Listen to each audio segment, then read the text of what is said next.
آپ نام تو سنتے ہوگے لیکن غور فرمائے بغداد جامعہ نظامیہ کی مسجد میں بیٹھنے والا، وہاں پہ حصول علم کے لیے جانے والا پیر عبد القادر جیلانی، آپ خود فرماتے ہیں لوگوں جس دور میں عبد القادر جیلانی نے علم حاصل کیا فاقوں کا دور ہے، لوگ فاقہ مست ہے اور کئی دن کھانا مدرسے میں نہیں ملتا۔ عبد القادر جیلانی فرماتے ہیں لوگوں ہم دریائے دجلہ کے کنارے جاتے ہیں، وہاں پہ لوگ سبزیاں دھونے آتے ہیں، زمیندار سبزیاں دھو کے واپس چلے جاتے ہیں، جو سبزیوں کے گلے سڑے پتے رہ جاتے ہیں طلباء وہ پتے اٹھا کے کھا کے گزارا کر لیتے ہیں۔ خدا کی قسم آج تو اس مدرسے میں بچے کو داخل نہیں کرواتا جہاں پہ دال پکتے ہو، جس مدرسے کے حالات نارمل ہو، اور غوث اعظم کا ذکر سننے والے جس پیر کا ذکر سن رہا ہے وہ تو دین کے ساتھ اتنا اس کا لگاؤ ہے، جس نے سبزیوں کے گلے سڑے پتے کھانا تو گوارا کر لیا لیکن بے علم رہنا پسند بے علم رہنا پسند ہے۔ آج تیرا پیر تو تجھے جھانسا دیتا ہے، وہ جی سلطان العارفین سلطان باو فرماتے ہیں 18,000 جو علماء آگے حسین دے مردے ہو، ٹھیک ہے، علماء کی توہین پہ مبنی شعر پڑھتے ہیں لیکن انہوں نے یہ کبھی بھی نہیں پڑھا، یہ بھی تو سلطان صاحب ہی فرماتے ہیں سلطان العارفین، یہ بھی تو سلطان باوی فرمائے ہیں علم آباد جو کرے فقیری کافر مرے دیوانہ ہو۔ یہ تجھے کیوں نہیں نظر آتا؟ اگر پیر ماننا چاہتا ہے نا تو پیر عبد القادر جیسا ہونا چاہیے۔ خدا کی قسم گلے سڑے پتے کھانا گوارا کر لیا لیکن بے علم رہنا پسند، سارے بولیے بے علم رہنا پسند۔ فرماتے ہیں میں بغداد کی جامع مسجد میں بیٹھا تھا، جامع نظامیہ جہاں پہ علم حاصل کیا، فرماتے ہیں کونے میں بیٹھا تھا، بھوک بڑی سخت لگی تھی، ایک آدمی آیا اس نے میرے سامنے کھانا شروع کر دیا اور مجھے بھوک اتنی سخت لگی ہے وہ نوالا اپنے منہ میں ڈالتا ہے میرا منہ بے ساختہ کھل جاتا ہے۔ فرماتے ہیں اس نے اصرار کیا اور کھانے پہ مجھے ساتھ بٹھا لیا، جب کھانا شروع کر دیا نا وہ کہنے لگا میرے بچے میں جیلان سے آیا ہوں، اس مدرسے میں کوئی بچہ عبد القادر پڑھتا ہے، اس کی ماں نے اس کے لیے مجھے خرچ دیا تھا اور میں اتنے دنوں سے اسے تلاش کر رہا ہوں لیکن وہ مجھے نہیں مل رہا، اب میرا ذات راہ ختم ہو گیا، یہ جو ہم کھانا کھا رہے ہیں یہ اس کے پیسوں سے کھا رہے ہیں، اس کی ماں نے جو خرچ دیا تھا اس سے ہم کھا رہے ہیں۔ اب میرے جیسا کوئی خشک مولوی ہوتا فوراً کہتا میں ہی عبد القادر ہوں، لیکن عبد القادر دلوں کی قدر کرنے والا، آپ نے سوچا میں کہوں گا میں عبد القادر ہوں یہ شرمندہ ہو جائے گا، یہ کھانا چھوڑ دے گا۔ فرماتے ہیں ہم کھانا کھاتے رہے، باتیں بھی ساتھ ساتھ ہوتی رہی، وہ کہتا بار بار میں نے اس بچے کو بڑا تلاش کیا ہے لیکن یہ جو کھانا کھا رہے ہیں ہم اسی کے رزق سے کھا رہے ہیں، اسی کے پیسوں سے کھا رہے ہیں۔ عبد القادر جیلانی فرماتے ہیں جب کھانا مکمل ہو گیا رب کی بارگاہ میں ہاتھ اٹھائے، میرے مالک تو کتنا کریم ہے، کتنا مہربان ہے، ایسے حالات میں بھی اپنے بندے عبد القادر کو رزق دیا ہے تو اس کے اپنے مال سے عطا فرمایا ہے، مجھے کسی کے در پہ نہیں جانے دیا۔ میرے بھائی ذرا غور فرمائے ان حالات میں عبد القادر جیلانی نے علم حاصل کیا اور علم حاصل کرنے کے بعد خالی سجادہ نشین نہیں بنے، خالی تعویذ دھاگے پہ کام نہیں چلایا، شعبدہ باز نہیں بنے، بلکہ وہ عبد القادر جو آل نبی ہے، اولاد علی ہے، غوث سمدانی ہے اور ہر ولی کی گردن پہ جس کا قدم رہتا ہے، اتنا بڑا پیر ہونے کے باوجود بھی اس نے مسند کو نہیں سنبھالا، سجادہ نشینی خالی نہیں بنے، خالی مریدوں کے ڈیروں پہ شرینیاں اکٹھی کرنے کے لیے نہیں گیا، بلکہ عبد القادر نے مدرسہ کھولا، صبح بیٹھتا ہے 12 بجے تک یا قرآن پڑھاتا ہے یا حدیث پڑھاتا ہے، قرآن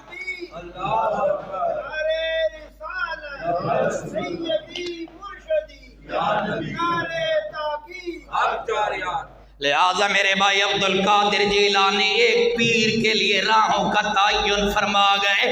ایک پیر کو کیسا ہونا چاہیے؟ اتنا بڑا سجادہ نشین ہونے کے باوجود، خدا کی قسم قطبیت کبریٰ کے منصب پہ فائز ہونے کے بجائے باوجود بھی آپ اگر چاہتے تو خاموشی سے بیٹھ جاتے، لیکن نہ صبح اپنے مصلی پہ بیٹھتے ہیں، 12 بجے تک دوپہر تک بچوں کو درس حدیث دے رہے ہیں، درس قرآن دے رہے ہیں، اور 12 بجے کے بعد جب اپنے غریب خانے پہ، اپنے دولت خانے پہ تشریف لے جاتے ہیں، اپنے کاشان کرم پہ تشریف لے جاتے ہیں. بڑے بچے تو مدرسے میں رہ گئے، وہ چھوٹے چھوٹے معصوم بچے جن کی نہ ماں ہے نہ باپ ہے، یتیم بچوں کو میرا پیر عبد القادر ساتھ لے جاتا ہے. دن سردیوں کا موسم، دن 12 بجے کے بعد ان بچوں کو اپنے سامنے بٹھاتا ہے، چھوٹے چھوٹے نوالے بنا کے ان معصوم بچوں کے منہ میں ڈالتا ہے، کبھی ان کی جوئیں نکالتا ہے اور ساتھ روتا بھی ہے، ان کے سر پہ ہاتھ رکھ کے کہتا ہے میرے بچوں فکر نہ کرنا، پریشان نہ ہونا، تمہاری ماں بھی عبد القادر ہے، تمہارا باپ بھی عبد القادر ہے. کوئی ایسا پیر؟ آپ بھی خالی کرامات ہی سنتے ہیں، عبد القادر کی یہ استقامت آپ نے کبھی نہیں سنی. لہذا میرے بھائی عبد القادر کی استقامت یہ بندہ جب اس طرح اپنے آپ کو بنا لیتا ہے، پھر جب زور کی نماز کے لیے آپ آتے ہیں، زور سے اثر تک آپ قرآن کی تلاوت کرتے ہیں. کیا کرتے ہیں؟ سارے بولیے کیا کرتے ہیں؟ میرے بھائی آج کے پیر کو تو سورہ اخلاص پڑھنے بھی شاید نہ آئے، اللہ ماشاء اللہ سارے بندے برابر نہیں ہے، لیکن حکم چونکہ اکثریت پہ ہوتا ہے. لہذا میرے بھائی عبد القادر اتنا بڑا پیر ہونے کے باوجود ظہر سے عصر تک قرآن کریم کی تلاوت کرتا ہے، اور عصر کے بعد مغرب تک لوگ فتویٰ لینے آتے ہیں، مسائل پوچھنے آتے ہیں، آپ مصلی پہ بیٹھ کے لوگوں کو نبی کا دین سمجھاتے ہیں، مسائل بتاتے ہیں، اور مغرب کے بعد پھر پیر عبد القادر جیلانی کے لنگر غوثیہ کا دروازہ کھل جاتا ہے. پھر عبد القادر جیلانی کے گھر کا دروازہ کھل جاتا ہے، ایک منادی ندا دیتا ہے کوئی بھوکا تو اس کے لیے عبد القادر کا دروازہ کھلا ہے، کوئی ننگا تو کپڑا اگر چاہیے عبد القادر کا دروازہ کھلا ہے، اگر بستر چاہیے تو عبد القادر کے لنگر کا دروازہ کھلا ہے. لہذا میرے بھائی ان مجاہدوں سے عبد القادر جیلانی گزرا. آج میں عموماً کہتا ہوں چشتی اپنے پیر کا عرس مناتے ہیں، نقش بندی اپنے پیر کا مناتے ہیں، قادری اپنے پیر کا مناتے ہیں، سہروردی اپنے پیر کا مناتے ہیں، شاذلی اپنے پیر کا مناتے ہیں، اویسی اپنے پیر کا مناتے ہیں. یہ سارے اپنے اپنے پیر کا عرس مناتے ہیں، لیکن عبد القادر کو میرے رب نے وہ مقام عطا فرمایا تھا، عبد القادر کا عرس سارے مناتے ہیں. ہے کہ نہیں؟ سارے مناتے ہیں کہ نہیں؟ اور اپنے پیر کا سال بعد مناتے ہیں، عبد القادر کا ہر ماہ مناتے ہیں. کیوں مناتے ہیں؟ عبد القادر نے خالی تعویذ دھاگے پہ کام نہیں چلایا، صرف سجادہ نشین نہیں بنا.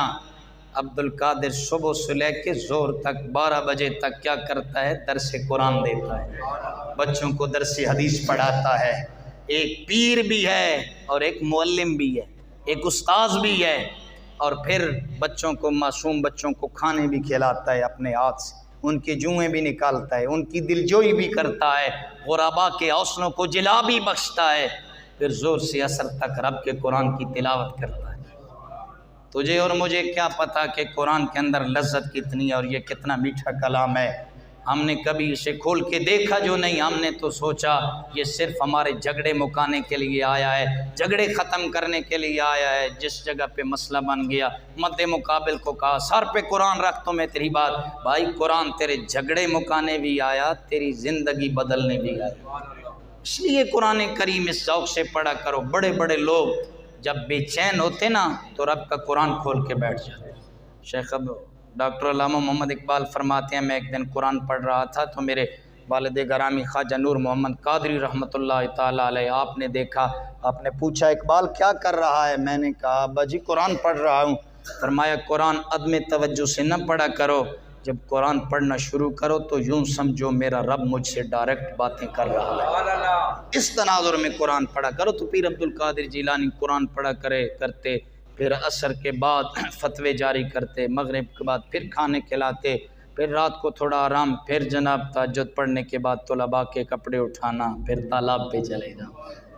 اس مجاہدہ سے, اس استقامت سے گزرے, پھر رب نے یہ مقام عطا فرمایا. آپ چونکہ کرامات سننے کے عادی ہیں, میں ایک آدھ کرامت بھی آپ کی ذکر کر دیتا ہوں.